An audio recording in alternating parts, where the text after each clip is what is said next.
Assalamualaikum warahmatullahi wabarakatuh. Nama saya Niko Alfatan. Di sini saya akan mempresentasikan tugas UTS ISPI dengan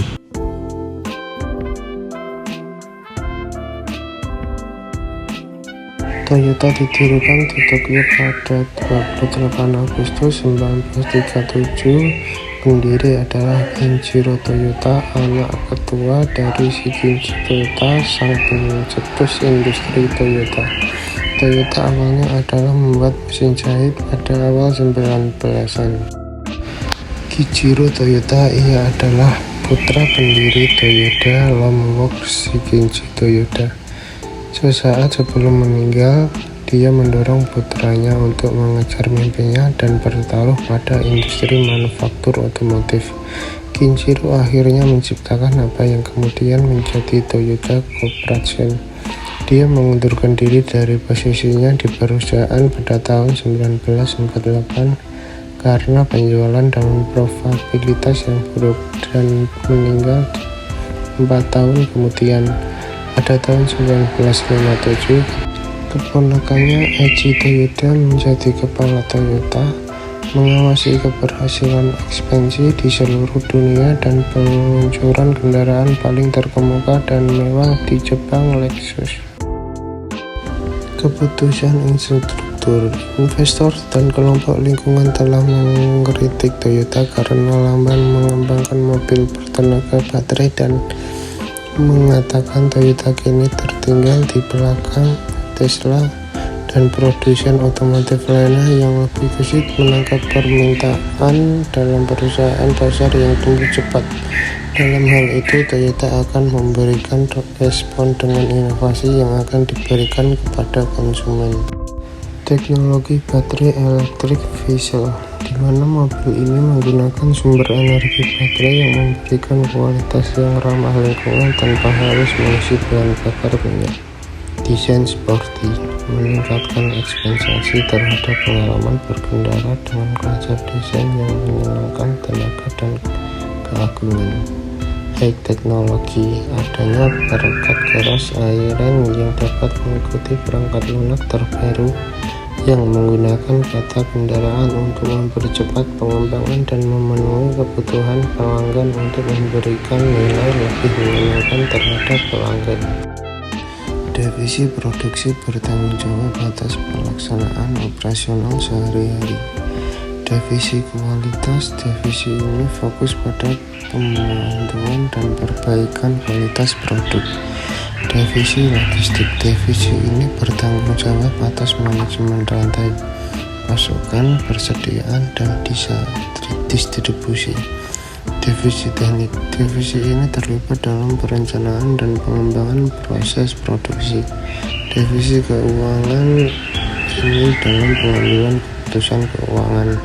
Dan terakhir, manajemen tingkat atas. Manajemen eksklusif juga terlibat dalam pengambilan keputusan strategis yang mempengaruhi TPS secara keseluruhan. Toyota akan meluncurkan model mobil listrik di segmen mewah dengan kendaraan yang menggunakan sumber daya energi listrik. Mobil pickup listrik alias inovatif internasional multi-purpose vehicle, di mana mobil ini segera dapat dikatakan sebagai multifungsi. Misalnya, seketika dapat digunakan untuk menanam hasil dari perkebunan, seketika ada di pasar, dapat digunakan sebagai lubuk untuk berjualan. Biaya perjalanan low secara digunakan dalam perjalanan juga nyaman. Pada stand Toyota, pengunjung dapat menikmati pertunjukan panggung di seluruh area, termasuk musik dan tarian. Fitur lainnya adalah kesempatan untuk merasakan pengalaman hidup dalam masyarakat mobilitas masa depan melalui atraksi yang dapat dinikmati oleh semua orang, seperti kesempatan untuk menyesuaikan kendaraan mobilitas dan permainan balap dengan kontrol yang sepenuhnya dioperasikan dengan tangan. Latar keputusan instruktur, tujuan perusahaan bertujuan untuk menargetkan lebih banyak produk bertenaga EV hingga 2026 mendatang. kondisi pasar untuk mengetahui informasi dari tren baru dan informasi biaya. Supply chain, perusahaan akan tetap mengusahakan barang baku akan tetap tersedia. Kesimpulan, keputusan instruktur yang diambil oleh Toyota dalam merespon perkembangan teknologi dalam bidang otomotif. Toyota berfokus dalam pengembangan teknologi dan desain yang sporty dari segi mobil multifungsi serta penghematan biaya dalam mengisi daya. Dalam otomotif, Toyota mengembangkan sebuah sistem terbaru.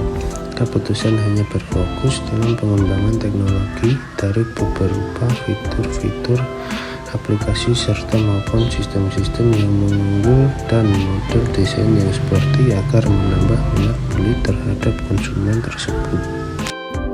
Alternatif, Toyota sebagai perusahaan yang multinasional perlu mempertimbangkan segmentasi pasar dan memantau kondisi pasar di mana informasi ini berfungsi untuk mengetahui tren dan kondisi yang terjadi pada pasar dan perubahan apabila dalam keputusan yang telah dijelaskan kurang sesuai dengan kondisi pasar dapat dilakukan dengan salah satu keputusan di mana hanya fokus dalam pengembangan teknologi dan beberapa fitur-fitur aplikasi serta maupun sistem-sistem yang mengunggul yang ada dalam model desain sporty.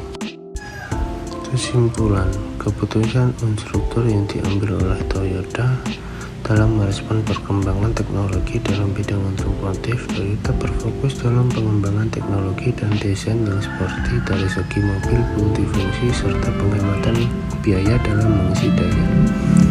Dalam alternatif, Toyota mengembangkan sebuah sistem terbaru berupa hanya berfokus dalam pengembangan teknologi dan beberapa fitur-fitur aplikasi yang modern serta maupun menambah minat daya beli konsumen.